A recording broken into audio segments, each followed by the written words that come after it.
आज हम यहाँ पर क्लास 7 का एनसीईआरटी का जियोग्राफी का चैप्टर 2 यहाँ पर कर रहे हैं। हमारी पृथ्वी के अंदर। हमारी पृथ्वी एक गतिशील ग्रह है। इसके अंदर एवं बाहर निरंतर परिवर्तन होता रहता है। क्या आपने कभी सोचा है कि पृथ्वी के आंतरिक भाग में क्या है? पृथ्वी किन पदार्थों से बनी है? पृथ्वी का आंतरिक भाग।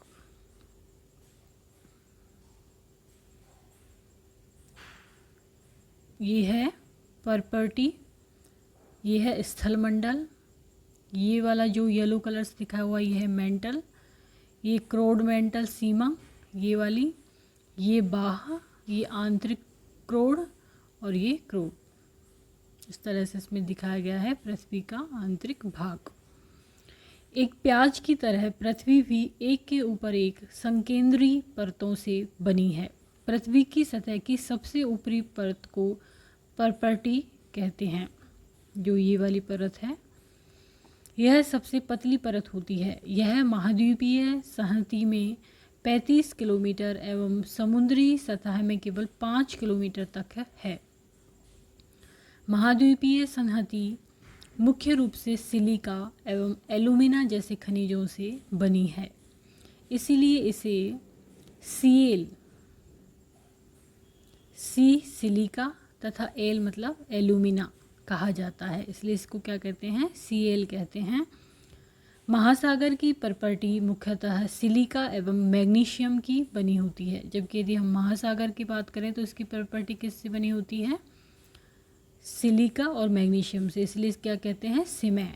सी मीन्स सिलिका और मै मतलब मैग्नीशियम कहा जाता है। परपर्टी के ठीक नीचे मेंटल होता है, जो 2900 किलोमीटर की गहराई तक फैला होता है। परपर्टी के नीचे क्या होता है? मेंटल, जैसा कि हम इसमें देख सकते हैं, ये परपर्टी और इसके नीचे ये क्या है? मेंटल। 2900 किलोमीटर की गहराई तक फैला होता है। इसको सबसे आंतरिक परत, इसकी जो सबसे आंतरिक परत है उसको कहते हैं क्रोड। क्या आप जानते हैं विश्व की सबसे गहरी खान दक्षिणी अफ्रीका में स्थित है? सबसे गहरी खान, तथा इसकी गहराई लगभग 4 किलोमीटर है। तेल की खोज में इंजीनियर 6 किलोमीटर तक गहराई तक खोज चुके हैं। पृथ्वी के केंद्र तक पहुंचने के लिए, जो बिल्कुल असंभव है, आपको समुद्र की सतह पर 6000 किलोमीटर गहराई तक खोदना होगा। यह है महाद्वीपीय प्रॉपर्टी, ये महाद्वीप, ये महासागर, ये महासागरीय प्रॉपर्टी, महाद्वीपीय प्रॉपर्टी तथा महासागरीय प्रॉपर्टी। क्या आप जानते हैं पृथ्वी के आयतन का केवल 1% हिस्सा ही प्रॉपर्टी है? 84% मेंटल एवं 15% हिस्सा क्रोड है। पृथ्वी की त्रिज्या 6371 किलोमीटर है। तो यहाँ पर दिखाया गया है सबसे आंतरिक परत क्रोड है, जिसकी त्रिज्या लगभग 3500 किलोमीटर है। यह मुख्यतः निकल एवं लोहे की बनी होती है और इसे क्या कहते हैं? निफे। नी मीन्स निकल तथा फे मीन्स फेरस। केंद्रीय क्रोड का तापमान और दाब काफ़ी उच्च होता है। अब आता है शैल एवं खनिज। पृथ्वी की प्रॉपर्टी अनेक प्रकार के शैलों से बनी है। पृथ्वी की प्रॉपर्टी बनाने वाले खनिज पदार्थ के किसी भी प्राकृतिक पिंड को शैल कहते हैं। शैल विभिन्न रंग, आकार एवं गठन की हो सकती हैं। मुख्य रूप से शैल 3 प्रकार की होती हैं: आग्नेय, इग्नियस शैल, अवसादी सेडिमेंट्री शैल एवं कायांतरित मेटामॉर्फिक शैल। द्रवित मैग्मा ठंडा होकर ठोस हो जाता है। इस प्रकार बने शैल को आग्नेय शैल कहते हैं। इन्हें प्राथमिक शैल भी कहते हैं। आग्नेय शैल 2 प्रकार की होती हैं: अंतर्वेदी शैल और बहिर्वेदी शैल। क्या आप ज्वालामुखी से निकलने वाले लावा की कल्पना कर सकते हैं? वास्तव में आग की तरह लाल द्रवित मैग्मा ही लावा है, जो पृथ्वी के आंतरिक भाग से निकलकर सतह पर आता है। जब द्रवित लावा पृथ्वी की सतह पर आता है, यह तेजी से ठंडा होकर ठोस बन जाता है। प्रॉपर्टी पर इस प्रकार से बने शैल को बहिर्वेदी आग्नेय शैल कहते हैं। इसकी संरचना बहुत महीन दानों वाली होती है। उदाहरण के लिए बेसाल्ट। दक्कन पठार बेसाल्ट शैलों से ही बना है। द्रवित मैग्मा कभी कभी भूप्रपट्टी के अंदर गहराई में ही ठंडा हो जाता है। इस प्रकार बने ठोस शैलों को अंतर्वेदी आग्नेय शैल कहते हैं। धीरे धीरे ठंडा होने के कारण ये बड़े दोनों का रूप ले लेते हैं। ग्रेनाइट ऐसे ही शैल का एक उदाहरण है। लेई मसालों तथा दानों को चूर्ण बनाने के लिए जिन अपघर्षण पत्थरों का उपयोग होता है वे ग्रेनाइट के बने होते हैं। यहाँ पर लिखा हुआ है शब्द की उत्पत्ति। इग्नियस मतलब लैटिन शब्द इग्निस जिसका अर्थ है अग्नि। सेडिमेंट्री लैटिन शब्द सेडिमेंटस जिसका अर्थ है स्थिर। मेटामॉर्फिक ग्रीक शब्द है मेटामॉर्फिक जिसका अर्थ है रूप परिवर्तन।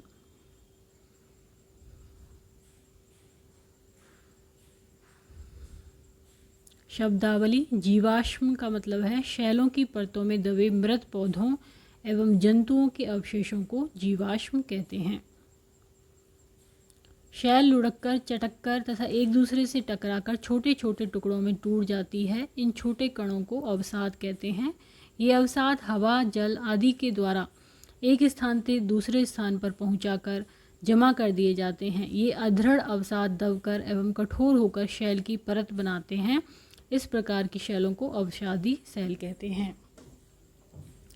उदाहरण के लिए बलुआ पत्थर रेत के दानों से बनता है। इन शैलों में पौधों जानवरों एवं अन्य सूक्ष्म जीवाणुओं जो कभी इन शैलों पर रहे हैं के जीवाश्म भी हो सकते हैं। आग्नेय एवं अवसादी शैल उच्च ताप एवं दाब के कारण कायांतरित शैलों में परिवर्तित हो सकती हैं। उदाहरण के लिए चिकनी मिट्टी स्लेट में एवं चूना पत्थर संगमरमर में परिवर्तित हो जाता है। कायांतरित शैलों में परिवर्तित अवसादी शैल। शैल हमारे लिए बहुत उपयोगी हैं। कठोर शैलों का उपयोग सड़क घर एवं इमारत बनाने के लिए किया जाता है। अब पत्थरों का उपयोग कई खेलों में करते हैं। उदाहरण के लिए सात पत्थर पिट्ठू चिबिड्डी स्टापू या किटकिट। पांच पत्थर गिट्टी आदि आप अपने दादा दादी माता पिता पड़ोसियों आदि से पूछकर कुछ अन्य खेलों की जानकारी प्राप्त करें।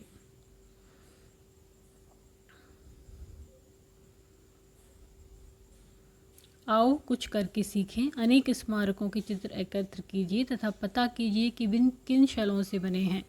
ये दो चित्र आपसे एकत्रित किए गए हैं आपके लिए एकत्रित किए गए हैं। लाल किला ये लाल बलुआ पत्थरों से बना है। ताजमहल ये सफ़ेद संगमरमर से बना है।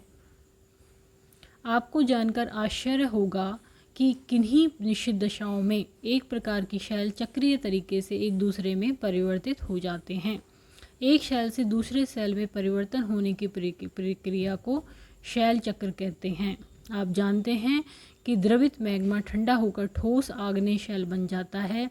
ये आग्नेय शैल छोटे छोटे टुकड़ों में टूटकर एक स्थान से दूसरे स्थान पर स्थानांतरित होकर अवसादी शैल का निर्माण करते हैं।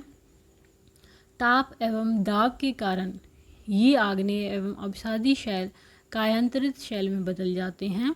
अत्यधिक ताप एवं दाब के कारण कायांतरित शैल पुनः पिघलकर द्रवित मैग्मा बन जाती है। यह द्रवित मैग्मा पुनः ठंडा होकर ठोस आग्नेय शैल में परिवर्तित हो जाता है। तो ये आग्नेय शैल अवसाद तलछट अवसादी शैल वापस से अवसाद में भी हो सकती है। और ये अवसादी शैल कायांतरित शैल अवसादी शैल से मैग्मा या फिर कायांतरित शैल से मैग्मा। आग्नेय शैल से सीधा मैग्मा भी बन सकता है और उससे सीधा अवसाद भी। ये कहलाता है शैल चक्र।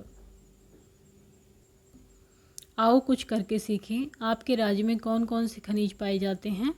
शैल विभिन्न खनिजों से बने होते हैं। खनिज प्राकृतिक रूप में पाए जाने वाले पदार्थ हैं जिनका निश्चित भौतिक गुणधर्म होता है, निश्चित रासायनिक मिश्रण होता है।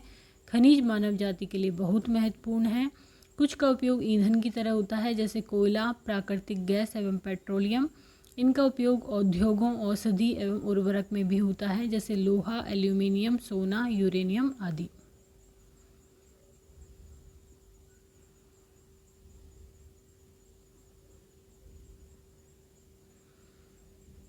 तो यदि वीडियो आपको पसंद आता है तो इसको लाइक करें, चैनल को सब्सक्राइब करें, कमेंट करें और शेयर करें। धन्यवाद।